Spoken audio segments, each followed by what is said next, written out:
আসসালামু আলাইকুম। আজকে এই ছোট্ট অ্যাকুরিয়ামটি আমি পরিষ্কার করে এর মধ্যে একটি দেশি জাতের মাছ দেব। তো পুরো ভিডিওটি না টেনে শেষ পর্যন্ত দেখুন, আশা করছি অনেক ভালো লাগবে। তো এই অ্যাকুরিয়ামটি অনেকদিন ধরে আমাদের বাসায় পড়েছিল এবং এই অ্যাকুরিয়ামের ভিতর একটি মাছও ছিল। দেখলাম পানিটা অপরিষ্কার হয়ে আছে, তাই মাছটাকে আমি একটি মগের মধ্যে রেখে এই অ্যাকুরিয়ামটাকে ভালো করে ধুয়ে পরিষ্কার করে নিতেছি। তো পরিষ্কার করে নেওয়ার পর এর মধ্যে আমি ভালো পরিষ্কার পানি নিয়েছি। পানি নিয়ে নেওয়ার পর এই অ্যাকুরিয়ামটির ভিতরে যে পাথরগুলি রাখবো, এই পাথরগুলোকেও আমি ভালো করে ধুয়ে পরিষ্কার করে নিয়েছি। তারপর এই পাথরগুলোকে আমি এই অ্যাকুরিয়ামের ভিতরে সুন্দর করে ভালো করে দিয়ে দিতেছিলাম। তো সবগুলো পাথর এবং ঝিনুক সুন্দর করে সাজিয়ে দেওয়ার পর এর মধ্যে আমি মাছটাকে ছাড়বো। তো এই অ্যাকুরিয়ামের ভিতর আগে যে মাছটি ছিল ওই মাছটা ছাড়ার পর আরেকটি নতুন মাছ নিয়ে এসেছি। আমি বিলে গিয়েছিলাম মাছ কিনতে। তো মাছ কিনে আনার পর দেখলাম একটি জীবিত রঙিন মাছ।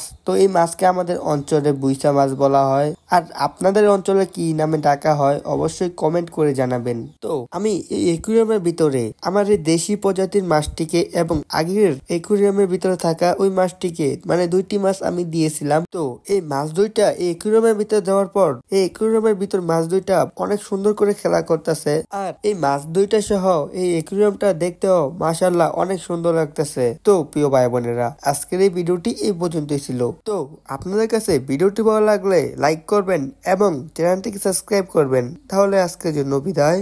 আসসালামু আলাইকুম।